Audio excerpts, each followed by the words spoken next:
10 peggiori errori che fanno gli utenti del computer. Bene, in questa classifica semiseria ma abbastanza concreta vorrei ripercorrere insieme a te quelli che sono stati gli errori più gravi che ho visto commettere dai miei utenti in tutti questi anni di professione. Esprimerò i dati di questa classifica in ordine inverso, quindi partendo dal 10° errore, quello meno grave, per arrivare al primo, quello in assoluto più grave. Ma non mi limiterò a questo e cercherò anche di spiegare come evitare di commettere questi errori. Allora, ti senti pronto? Iniziamo.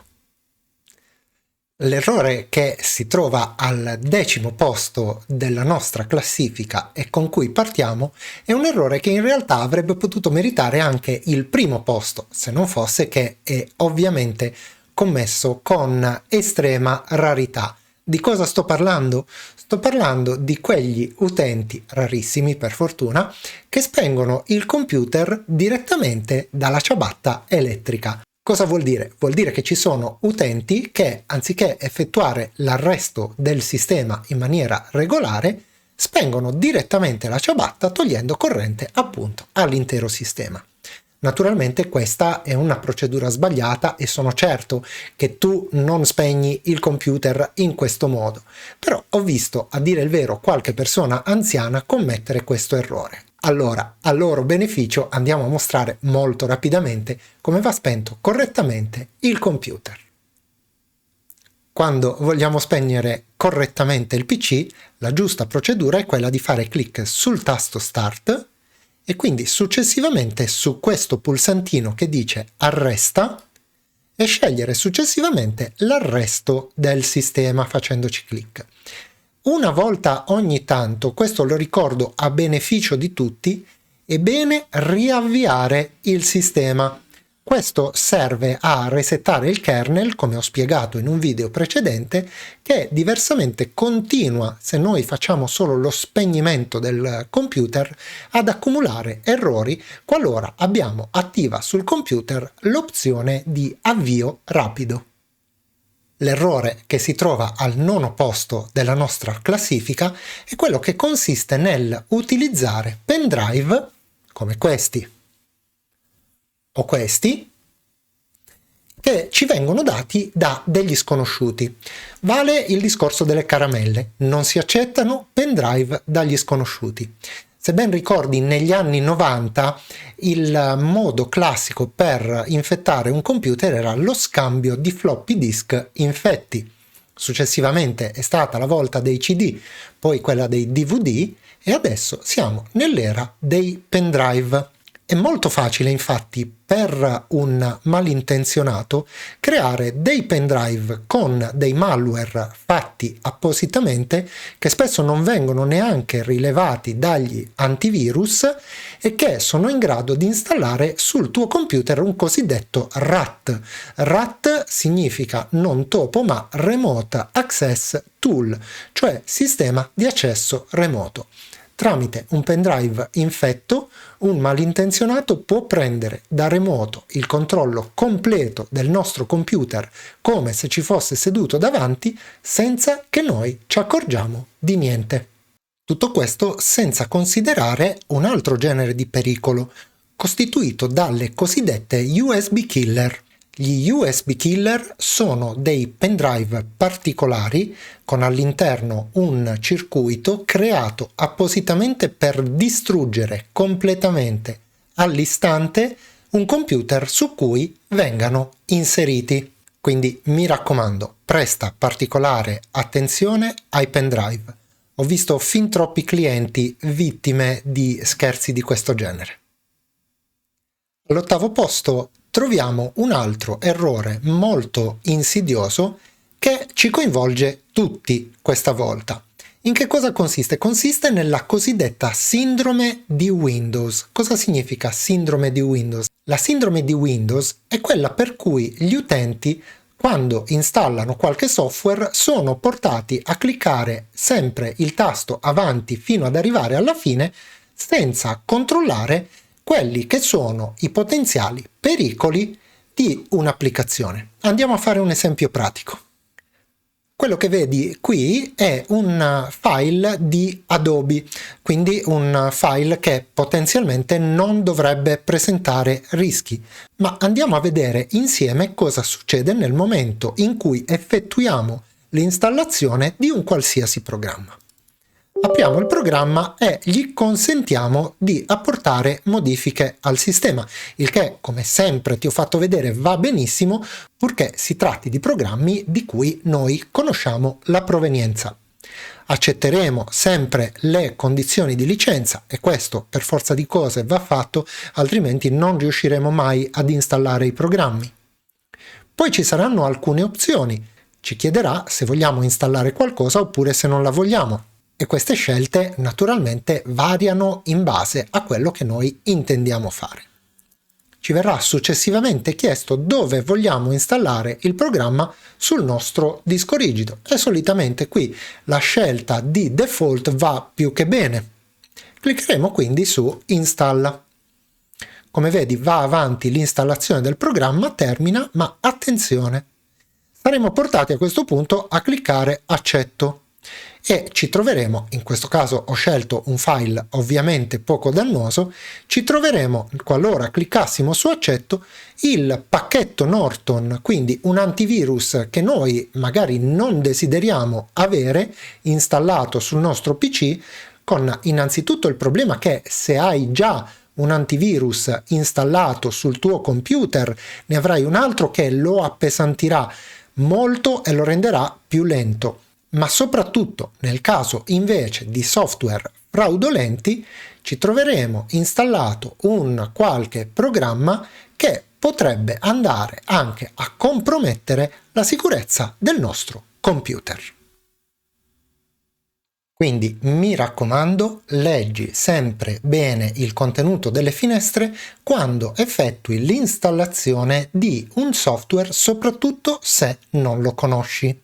E veniamo al settimo errore che è possibile commettere quando si utilizza un computer. E questa è una cosa che probabilmente ti lascerà un po' stupito. Devi sapere infatti che i computer respirano esattamente come noi. Questo che cosa significa? Significa che se osservi con attenzione il tuo computer, sia che si tratti di un notebook, sia che si tratti di un computer fisso, ovvero di un desktop, noterai che ci sono delle prese d'aria in corrispondenza di ventole e altre prese d'aria che sono completamente libere. Bene, bisogna sempre accertarci che la polvere non vada ad ostruire queste prese d'aria, altrimenti accorceremo sensibilmente la vita del nostro computer, ma soprattutto andremo incontro a problemi di surriscaldamento e spegnimenti improvvisi. E qui voglio darti un consiglio da tecnico. Come facciamo noi tecnici a pulire le prese d'aria?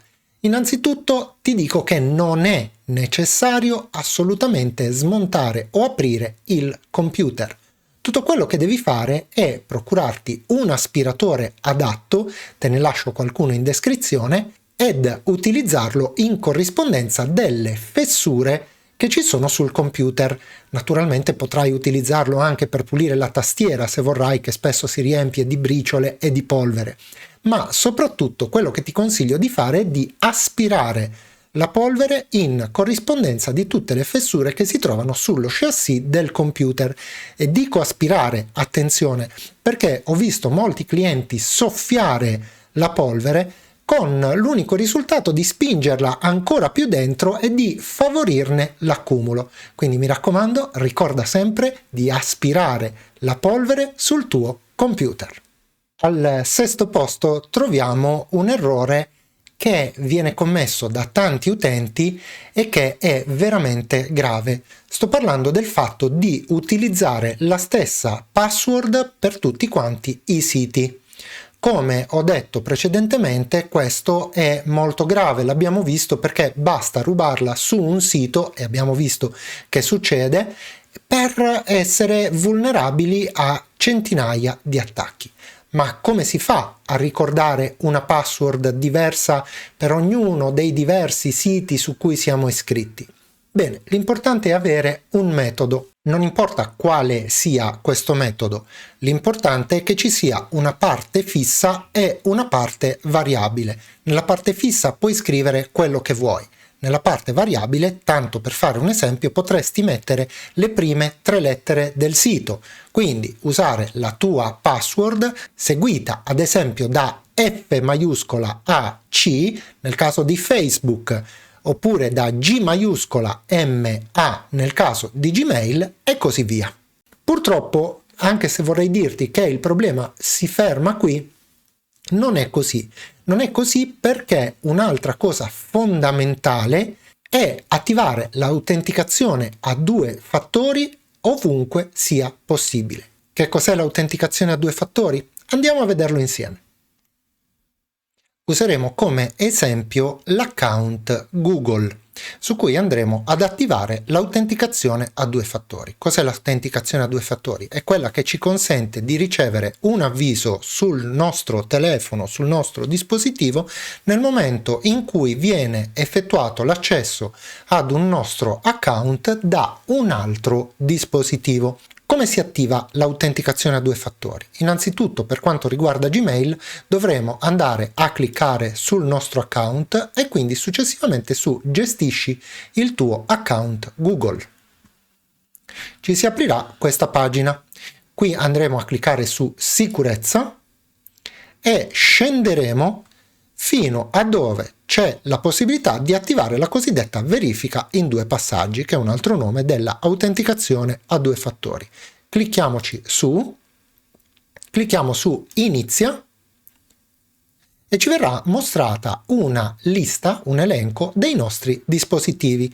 Cliccando su Continua ci verrà richiesto di confermare il nostro numero di telefono e ci verranno proposte 2 opzioni.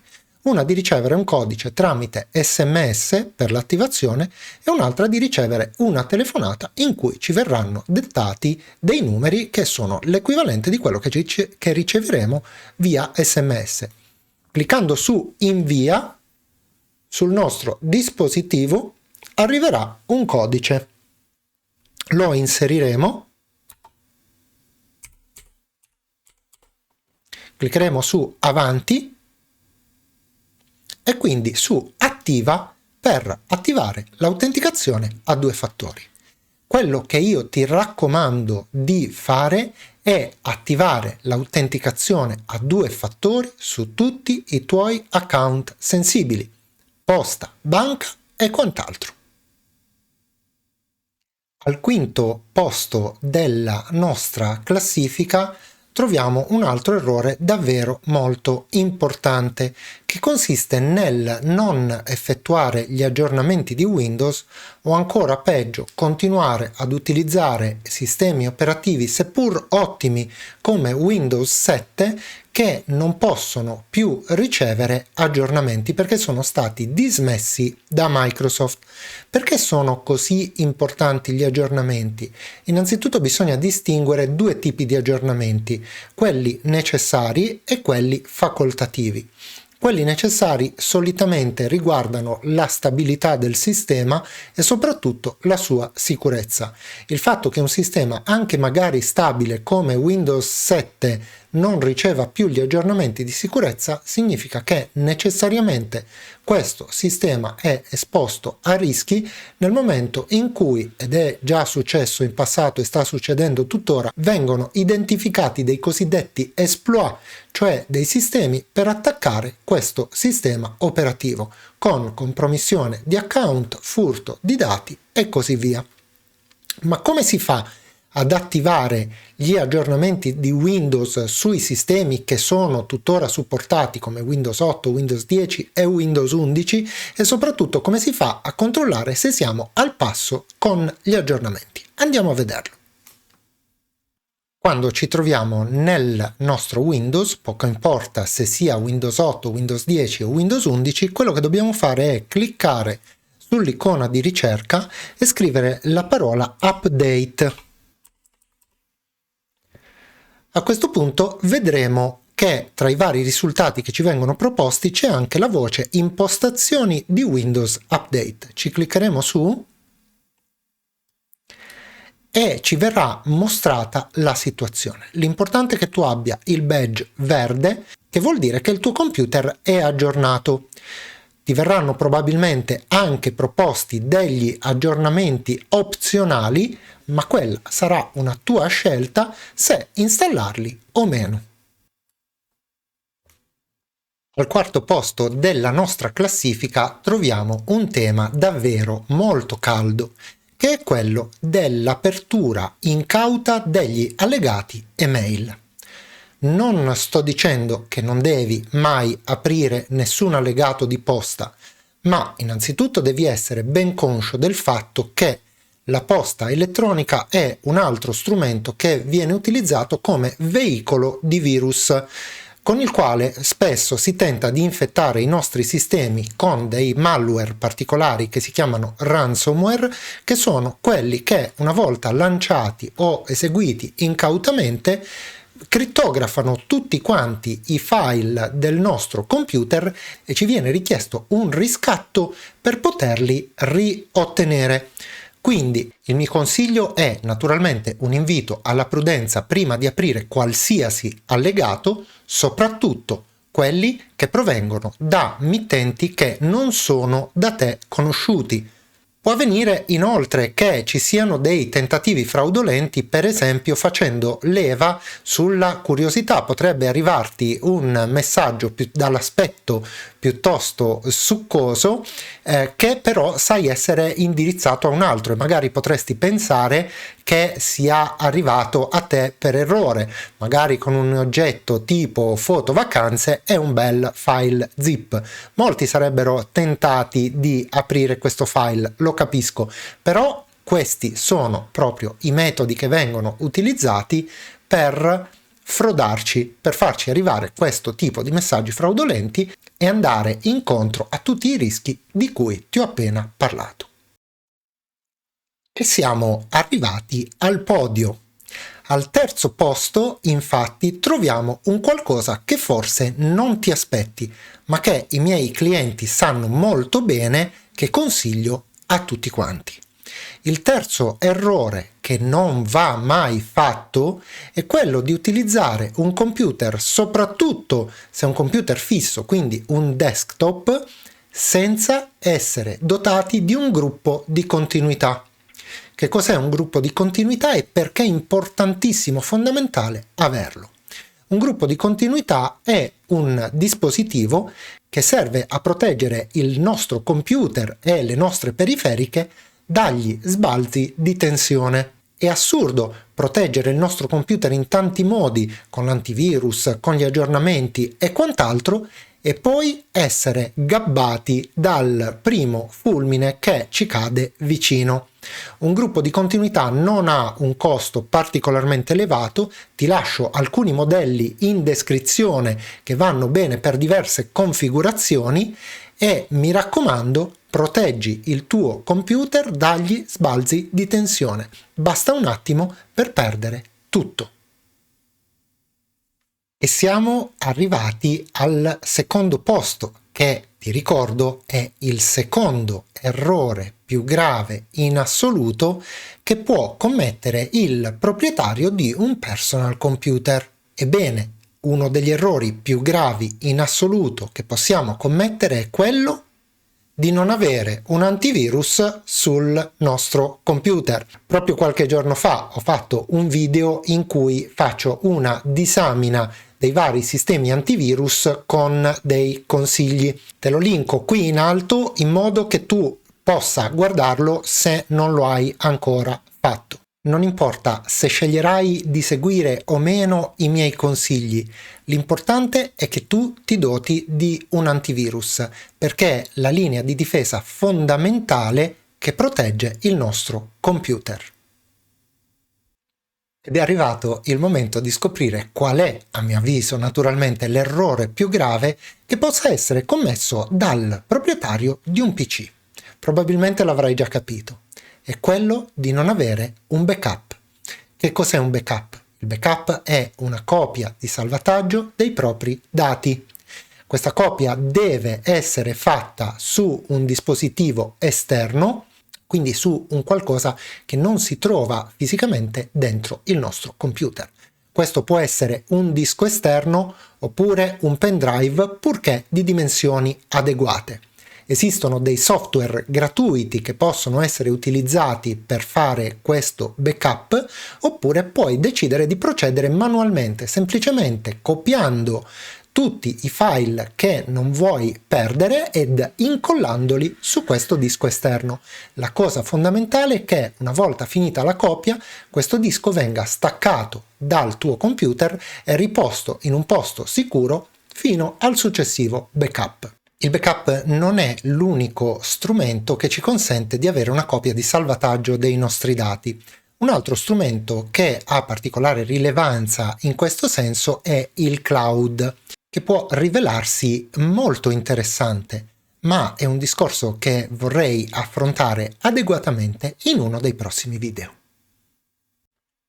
Bene, e siamo giunti al termine di questa disamina semiseria, che spero però che ti abbia aiutato a fare chiarezza su alcune criticità e su alcuni punti vulnerabili della nostra gestione del sistema informatico. Per ora, come sempre, non mi resta che salutarti e darti appuntamento alla prossima.